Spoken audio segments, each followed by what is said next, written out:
दोस्तों, good morning. कैसे हैं आप सभी लोग? आशा करता हूं आप सभी लोग ठीक होंगे। स्वागत है आपका हमारा नए वीडियो ब्लॉग, कैसे अपना डीएसए 30 दिन में शुरू करें। और ये हमारा तीसरा पार्ट होने वाला है। पिछले 2 पार्टों में मैंने आपको बताया था कि आपको ऑफिस आइडेंटिफाई कैसे करना है और किस तरीके से ऑफिस का सेटअप करना है। सेकेंड पार्ट में मैंने आपको बताया था कि आपको क्या करना है, क्या नहीं करना है। अगर आपने वो वीडियो अभी तक नहीं देखे हैं तो प्लीज आप मेरी YouTube चैनल पर जाकर वो 2 ब्लॉग देख सकते हैं। अभी मैंने ज्यादा वीडियो पोस्ट नहीं किए, ये तीसरा पार्ट होने वाला है आज का।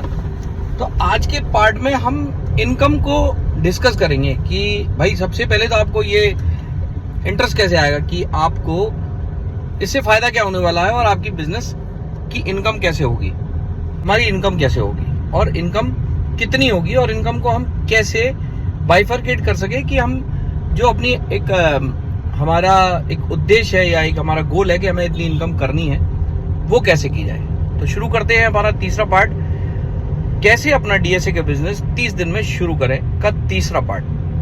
पहले तो ये समझते हैं कि ये बैंक और चैनल मतलब हम मतलब आप काम कैसे करते हैं।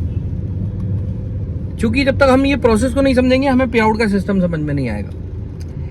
देखिए, 2 तरीके की एसोसिएट या पार्टनर बनाने की पॉलिसी होती है बैंक्स की हमेशा, या नॉन बैंकिंग फाइनेंस कंपनी की, जिसको हम एनबीएफसी बोलते हैं इन शॉर्ट।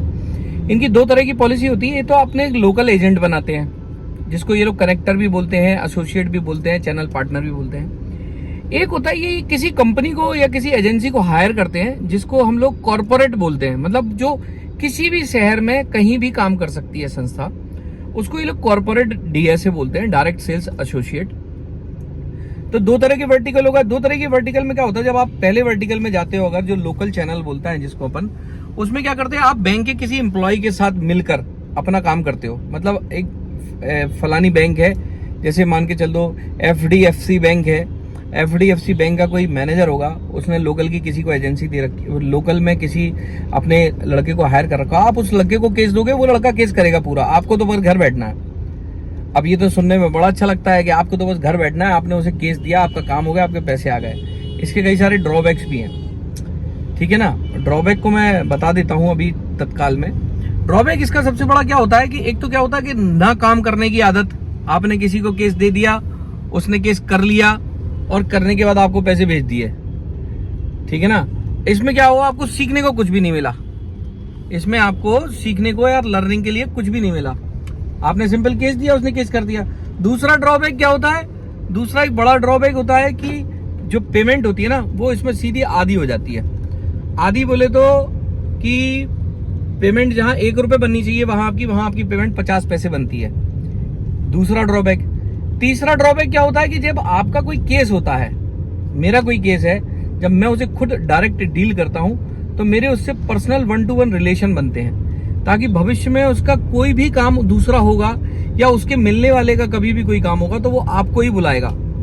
लेकिन इसके ड्रॉबैक में क्या हो जाता है कि जब आप अपना केस को किसी और को हैंडओवर कर देते हो तो वो आदमी उस केस को प्रोसेस करता है, तो भविष्य में आपके कस्टमर को या उसके किसी मिलने वाले को कभी भी किसी चीज की जरूरत होगी तो वो आपको नहीं बुलाएगा, वो हमेशा उसको ही प्रेफरेंस देगा। तो ये तीसरा सबसे मेजर जो डेंट होता है वो इससे ये मिलता है। तो हमको कोशिश, हम जिस चीज में चलना चाह रहे हैं, हमारी जो लाइन है वो कॉर्पोरेट डीएसए है। मतलब हम एक ऐसे नेटवर्क के संग जुड़ के काम करें जो हमारी हर स्थिति में मदद करे और हमारे केस को हम खुद ही प्रोसेस करें, हमारे कस्टमर को हम खुद ही सर्विस दें और हमारा पैसा भी जो वहां 50% आ रहा था उसमें इंक्रीमेंट हो जाए, 60, 70, 30, 60, 70, 80, 90 या 100% पैसा हमारे पास भी आए। तो इसके फायदे हैं कॉर्पोरेट डीएसए के कि पूरा पैसा आपका होता है, काम आपको करना है तो काम पूरा आप कर सकते हो।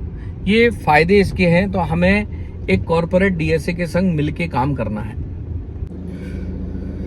तो इन शॉर्ट आपको काम करना है डीएसए वर्टिकल में और आपको डायरेक्ट सेल्स में नहीं। हाँ, जहां पर डीएसए वर्टिकल की पहुंच ना हो, जहां पर वो केवल लोकल कोड के साथ ही काम करते हो, देन उस प्लेस पे आप लोकल कोड का इस्तेमाल कर सकते हैं। अदरवाइज आपको डीएसए वर्टिकल में जाना पड़ेगा। डीएसए वर्टिकल के कई सारे फायदे होते हैं, जैसे थोड़ा सा हाई लेवल पर अप्रोच हो जाती है। कभी कोई लोकल में कुछ दिक्कत आती है, कोई आपका कम्युनिकेशन ढंग से नहीं हो पाता है या रिस्पॉन्स सही नहीं मिल पाता है, देन आफ्टर ऐसी जगह पर कॉर्पोरेट डीएसए काम आते हैं, जहां पर उनके रिलेशंस जो होते हैं उनके सीनियर मैनेजर से होते हैं, वो वहां आपको लोकल में सपोर्ट दिलवा देते हैं। दूसरा, आपका केस फास्ट प्रोसेस हो जाता है। तीसरा, आपका जो पे आउट का स्लैब होता है वो भी थोड़ा सा हायर हो जाता है। जहां आपको 50 पैसे मिल रहे थे किसी काम में, वहां पर आपको 70-80 पैसे तक मिल सकते हैं। तो ये हमारा पे आउट का ये डीएसए वर्टिकल और लोकल डीएसए वर्टिकल का फर्क होता है। तो आपको जुड़ना है कॉर्पोरेट डीएसए वर्टिकल से। मेरा भी एक कॉर्पोरेट डीएसए है जिसके थ्रू आप मेरे संग जुड़ सकते हैं, काम कर सकते हैं। यहाँ भी आपको हायर पे आउट मिलेगा, यहाँ भी आपको फुल सपोर्ट मिलेगा मैनेजर्स का। आप किसी भी लोकेशन के हों, आपको फुल 100% सपोर्ट मिलेगा। आपका केस फास्ट प्रोसेस होगा, आपको हर समय हर तरीके का सपोर्ट दिया जाएगा केस को प्रोसेस कराने में, लॉग इन कराने में, डिसबर्स कराने में। तो आपने ये समझा भी कि हमको कॉर्पोरेट डीएसए के संग काम करना है, लोकल डीएसए के संग। अब मेन मुद्दे पे आते हैं पे आउट, कि हमारा रेवेन्यू कैसे होगा, हमें क्या करना होगा जिससे हमारी एक डिजायर इनकम, जो भी हम इनकम एक्सपेक्ट करते हैं कि ये इनकम हमारी होनी चाहिए, वो हमारी इनकम कैसे होगी। देखिए, जो मेन प्रॉफिटेबल बिजनेस होता है वो प्रॉफिटेबल बिजनेस होता है कि शॉर्ट टर्म में, मतलब जल्दी काम होता है और जल्दी पैसे आते हैं। वो होता है पर्सनल लोन और बिजनेस लोन का अनसिक्योर्ड बिजनेस, जिसमें व्यक्ति को हम पर्सनल लोन दिलाते हैं और बिजनेस लोन दिलाते हैं। इसमें जो एवरेज पे आउट है, वो एवरेज इसलिए बोल रहा हूं मैं, अलग अलग डीएसए अलग अलग हिसाब से अपने अपने हिसाब से पैसे बांटते हैं। मार्केट में कंपटीशन भी होता है, कुछ लोग चैनल डायरेक्ट करते हैं। पर्सनल लोन में 2.5% का एक एवरेज पे आउट है जो सबको मिलता ही मिलता है। कुछ लोग बिजनेस अच्छा करते हैं, कैसे, तो एक मानोगे आप कि ग्रॉस पे आउट जो है वो 3 रुपए के लगभग है। इसमें से लोग जनरली 2% का टीडीएस काट लेते हैं, तो 2 रुपए 80 पैसे का पे आउट है जो मिलता है। अभी जो हम हालांकि बांट रहे हैं कि अगर कोई 50 लाख रुपए का अनसिक्योर्ड बिजनेस हमारे संग करता है तो हम उसे 2 रुपए 80 पैसे तक का पे आउट देते हैं कुछ कुछ कंपनियों में। तो 2 रुपए एक एवरेज है। किसी कंपनी का 3 रुपए, किसी का 2.80 है, किसी का 2.25 है, किसी का तो एक एवरेज पर्सनल लोन और बिजनेस लोन में 2.5% तक का पे आउट मिलता है डेडिकेटेड डीएसए को। बिजनेस लोन की हम बात करें, बिजनेस लोन जो बिजनेसमैन को मिलता है, इसमें भी ऑन एन एवरेज 2.5% से लेके 2 रुपए 80 पैसे 3 रुपए तक के पे आउट पे जाते हैं हायर स्लैब पे। सिक्योर्ड लोन, जैसे कि कोई बंदा अपनी प्रॉपर्टी को रख के लोन लेता है और कोई, तो इसको लैब बोलते हैं। इसमें जो इनकम होती है वो एक एवरेज इनकम 80 पैसे की मान लो एवरेज, मैक्सिमम 1 रुपए भी जाती है, 1.25 रुपए भी जाती है, 1 रुपए 30 पैसे भी जाती है, मिनिमम 70 पैसे 80 पैसे तो रहती ही रहती है। इसके बाद होता है हाउसिंग लोन। हाउसिंग लोन बहुत वेरिएबल प्रोडक्ट है। इसमें जो इनकम बहुत नॉमिनल होती है, बट इसमें जो लोन अमाउंट होता है वो ज्यादा होता है। हाउसिंग लोन का पे आउट भी मैं बता देता हूँ। हाउसिंग लोन में 40 पैसे का एक मिनिमम पे आउट का स्ट्रक्चर है। कुछ कंपनियां ऐसी है जो मतलब एकदम ही लीचड़ है, जो मतलब खून चूसती हैं अपने एसोसिएट का भी और अपने क्लाइंट का भी। वो 30 पैसे का पे आउट देती है, 20 पैसे का पे आउट देती है। बट एक एवरेज और अच्छी कंपनी में 40 पैसे से लेके 60 पैसे, 70 पैसे, 80 पैसे तक भी हाउसिंग लोन में पे आउट जाता है। हाउसिंग लोन का लोग ज्यादा इंटरेस्ट नहीं लेते पे आउट, क्योंकि अब आपने अगर 1 करोड़ की फंडिंग की है तो आपको 40,000 रुपए से लेके 60,000 रुपए तक की इनकम होती है महीने में, एक बार में। अब आप देखिए, अब आपने 4 चीजें सुनी, अगर नहीं सुनी तो दोबारा से वीडियो को रिवर्स करके नोट कर लेना। पर्सनल लोन, बिजनेस लोन में एवरेज जो पे आउट होता है वो 2 रुपए 50 पैसे से 2 रुपए 80 पैसे तक जाता है। हाउसिंग लोन में जो पे आउट है वो 40 पैसे से लेके 60 पैसे 70 पैसे तक जाता है। और लोन अगेंस्ट प्रॉपर्टी में जो पे आउट है वो 70 पैसे से लेके 1 रुपए 20 पैसे तक जाता है। अब आप जितना धंधा करोगे, सपोज करो आपने 1 करोड़ रुपए के पर्सनल लोन और बिजनेस लोन अगर हमारे संग हर महीने किए हैं तो आपकी इनकम 2.5 लाख रुपए तक हो सकती है। हाँ, 2.5 लाख रुपए तक। और ये कोई मजाक नहीं है कि मैं मजाक कर रहा हूं आपसे। लोग करते हैं और बिजनेस करते हैं।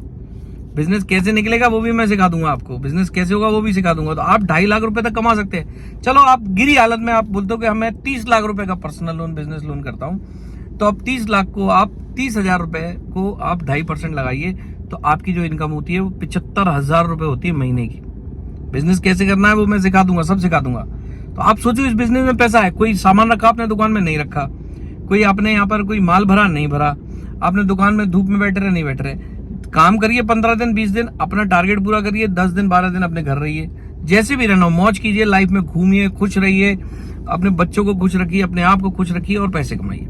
काम डेडिकेशन से करना बहुत जरूरी है। लेकिन आप लोग जो भी मेरा वीडियो देख रहे हो, मैं आपसे एक रिक्वेस्ट करूंगा, आप जिस भी डीएसए के संग या जिस भी चैनल पार्टनर के संग काम कर रहे हैं, कभी उसे 10-20 पैसे के लिए, 25 पैसे के लिए छोड़ा नहीं जाता है, बदला नहीं जाता है। आप उसके संग स्टिक रहिए।